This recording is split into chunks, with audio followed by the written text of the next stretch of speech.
comme ce jeune islam à Yakan s'est retrouvé dans un groupe pareil alors qu'il vivait une vie, j'imagine, tranquille à Héliopolis, dans cette banlieue résidentielle, dans une école francophone du reste d'Héliopolis, très ouverte à toutes les cultures.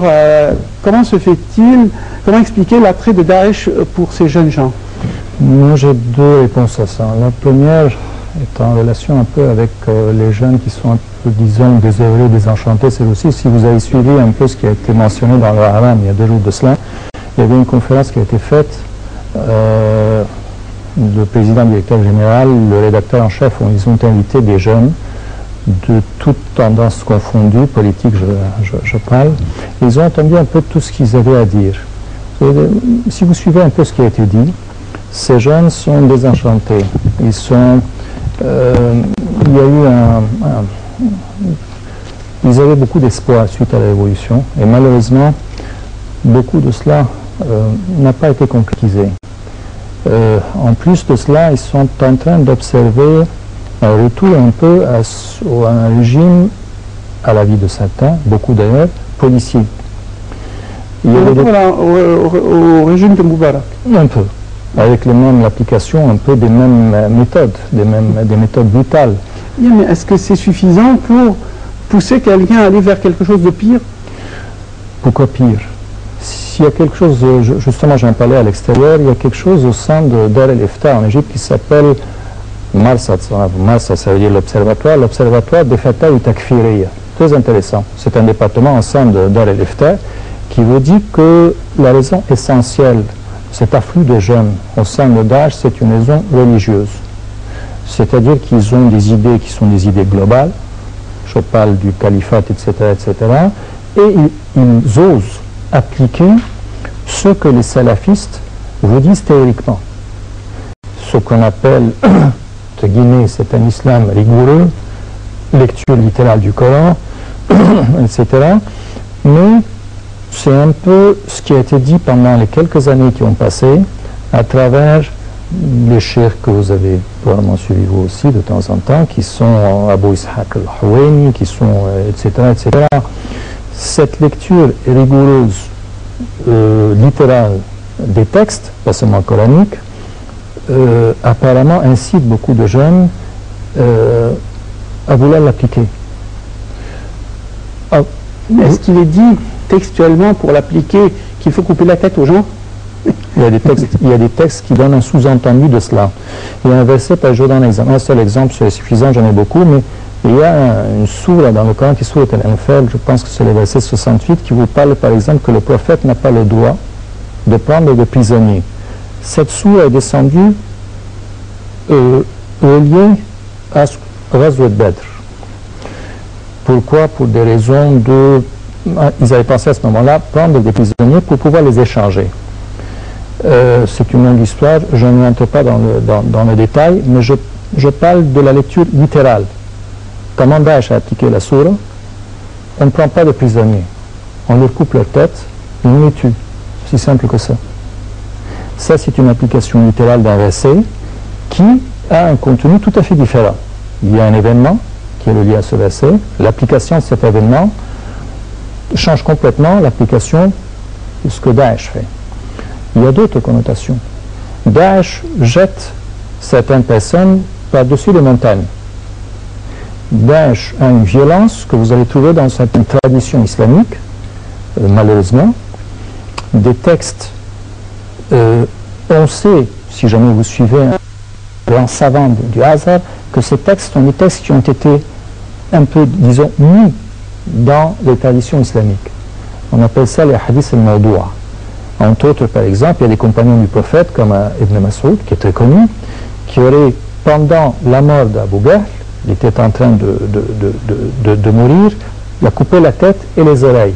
C'est un texte qui marche très bien avec, pas seulement Daesh, mais avec Jabhat al-Nusra aussi. Vous avez trouvé ce texte. Et vous avez trouvé aussi des versets coraniques qu'on sort de leur contexte, que vous allez trouver avec les vidéos qui sont projetées d'ici et de là, de Jabhat al-Nusra, et maintenant ce sont les mêmes vidéos de Daesh, pratiquement les mêmes versets,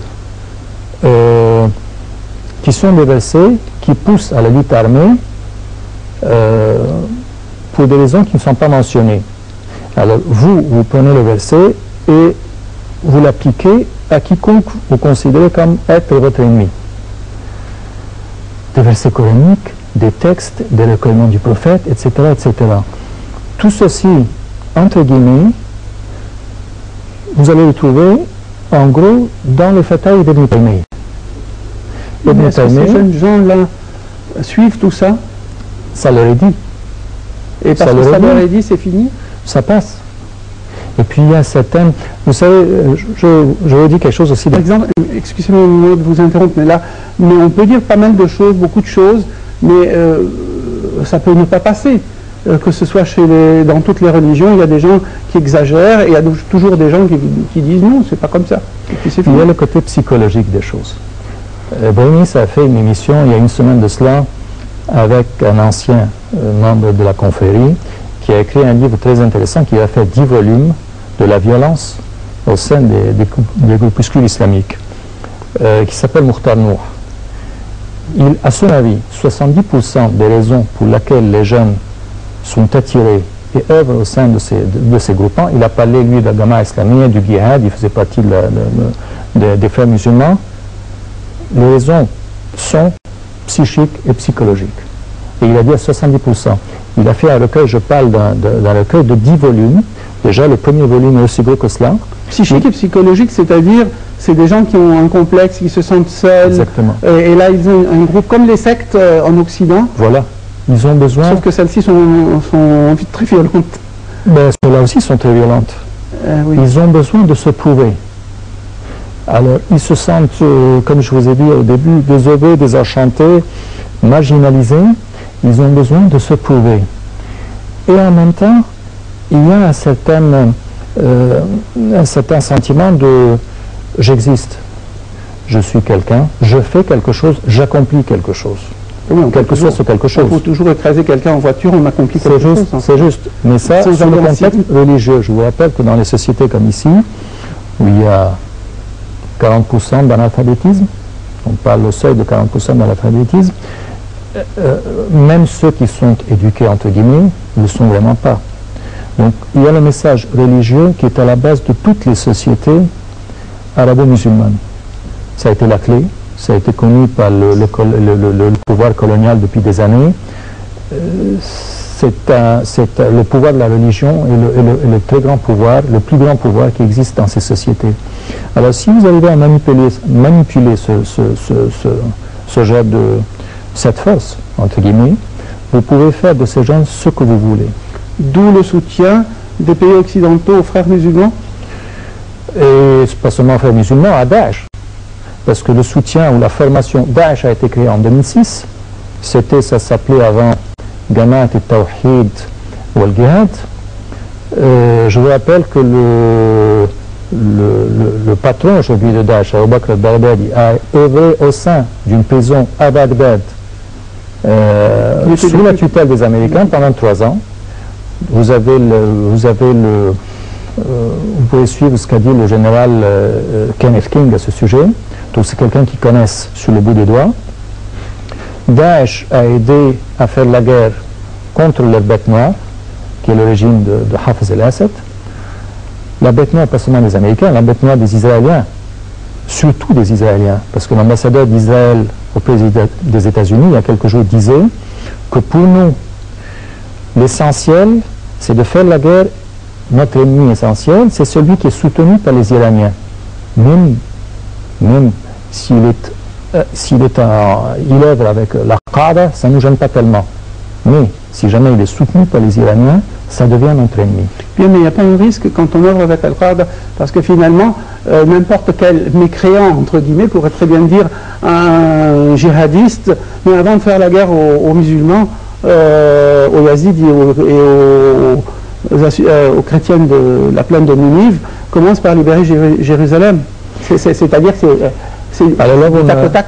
Alors justement, si vous suivez un peu ce qu'ils disent l'idéologie de Daesh, c'est très intéressant. Maintenant, ça n'existe plus sur les pages des réseaux sociaux. Avant, ça existait.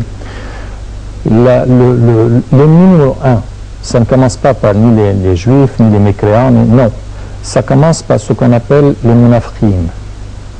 Les musulmans, si on peut traduire ceci... les musulmans normaux. Exactement. J'aime pas dire modérés, je dis normaux. Exactement. Ça commence par les musulmans normaux qui sont, d'après Daesh, l'ennemi numéro 1.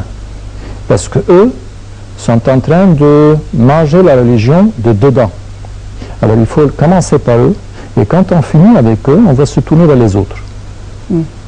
Ça explique un peu pourquoi ils n'ont pas fait la guerre, ils n'ont rien fait, quasiment rien fait, même en tant que déclaration, disons, discours tout je parle d'Israël. Et Israël, le Jerusalem Post, il y a une semaine, 10 jours de cela, disait que ISIS is not our enemy, whether it's ISIS or ISL or IS, ce qui veut dire que ce n'est pas leur ennemi. Donc ils savent très bien comment œuvre Daesh. Et je répète, tout ceci, vous allez le trouver